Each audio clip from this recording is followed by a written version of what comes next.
Hello, my name is Felix Boecking and I'm a senior lecturer in modern Chinese economic and political history at the University of Edinburgh. I'm delighted to be at the Library of Mistakes today to talk about my recent book, Trade, Tariffs and Nationalism in Republican China, 1927 to 1945, published by the Harvard University Asia Center. Why is that an important topic?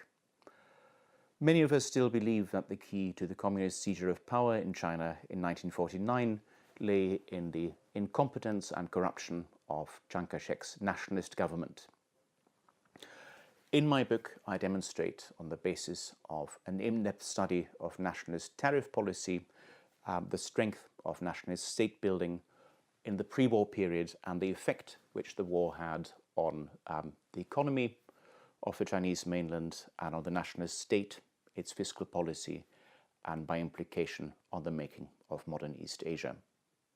Tariffs are important because in the pre-war period they delivered as much as 40% of Chinese central government revenue. And therefore, when the nationalist government lost control of the eastern seaboard in the early years of the war, which of course in East Asia starts in 1937 and not 1939, they lose that very important component of government revenue precisely at the point which they need to finance wartime expenditure. So faced with fiscal need at a time of diminishing central government revenue, the nationalists decide to go for a much more rapacious kind of taxation than what they had tried previously. So we go within the space of a few short years from a mode of state building in which the nationalists tried to replace the taxation regime which they inherited from their predecessors with what they saw as a modern tax regime, to a tax regime in which the nationalists during the war try to raise as much tax revenue as they can in whatever way possible.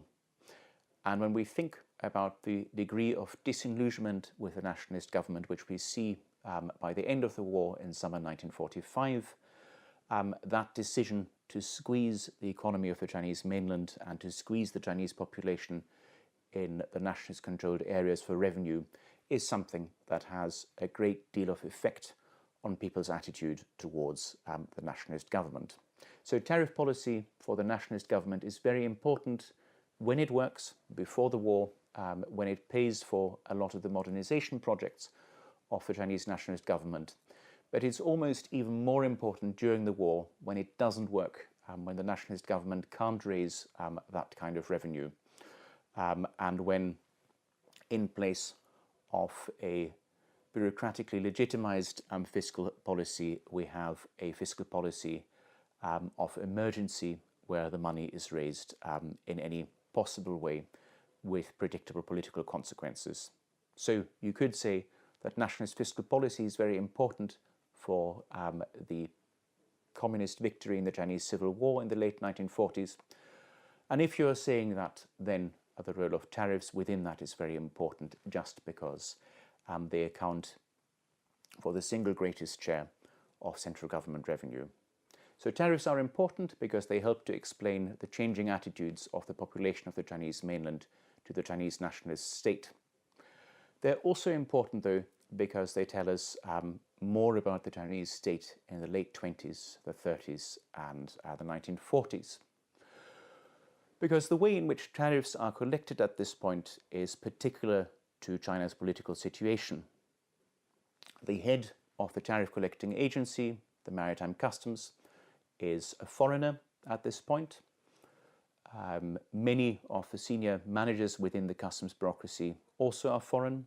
The revenue from the tariffs is used in many cases for paying off interests on China's foreign loans and indemnities. So the nationalists have a conscious choice to make when they come to power in 1927. Are they going to deliver on the nationalist part of their program, get rid of the foreign presence within China's fiscal bureaucracy, abrogate the unequal treaties concluded in the 19th century, which limit the amount of import tariffs which China can charge, with the consequence, presumably, of very difficult bilateral relations with the countries with which these treaties were signed? Or are they going to try and negotiate? Are they going to try and negotiate an end particularly to the cap on import tariffs? Are they going to make an accommodation with the senior foreign managers in the customs bureaucracy with the aim of gradually transitioning to a Chinese-led customs bureaucracy? And at that point, the nationalists decide that they would rather have stable government revenue and indeed the prospect of increased government revenue than a diplomatic crisis with their most important foreign policy partners at a time when they've only just come to power. So the nationalists decide consciously to dial down the political nationalism and go down the negotiation route. That works in the late 20s and 1930s. Tariff revenue rises. The nationalists manage to negotiate an end to the part of the unequal treaties which limit China's import tariffs. But there is a political cost attached to this, because in the 1930s, and even more so during and after the war, it is very easy for those who have a different political vision of China's future to depict the nationalists as having sold out to the foreigners. And there, of course, I'm thinking predominantly of the Chinese Communist Party. If, at the end of the war in 1945, you want to claim that the nationalists never had China's best interests at heart, all you have to do is point to that decision in the late 1920s not to kick the foreigners out of China's bureaucracy. So it's a decision which the nationalists make in the late 1920s, which pays off in the short and the medium term, but which in the 1940s is used against them in order to discredit them. We also have the dimension of limited sovereignty and how a government can be nationalist under limited sovereignty. So when the nationalists come to power, they become the internationally recognized government of the Republic of China, but they do not have full control of all the functions of a sovereign state. So, for example, despite being the internationally recognized government of China, the nationalists cannot decide what they want to charge in terms of import tariffs, which makes it very difficult, for instance, to run the kind of protectionist tariff policy which other sovereign governments are running at this time. So again, when we want to understand nationalist governance in China in the 20s, 30s and 40s, we have to think about the constraints under which the nationalists operate. And there are lessons in all of this. In today's world, where we see a number of governments internationally which have their sovereignty limited in some sort of way, the experience of the nationalists in trying to modernize the Chinese economy while dealing with political constraints is not a bad lesson. We also have the lesson of what is likely to happen to you at a time of crisis if you rely on one particular sort of government revenue disproportionately. So the nationalists rely on tariffs in the pre-war period, which deliver at times as much as 40% of central government revenue. When the war comes, that revenue goes, and the nationalists find themselves in a fiscal crisis. So the second lesson to be learned there is that governments which have a very narrow tax base are also very vulnerable politically and financially. And then the final lesson, which is the last thing I want to mention in these remarks, is about how that crisis unfolds during the war and how the nationalists deal with it. So I've already mentioned that the nationalists lose control of the eastern seaboard in the first few months of the war.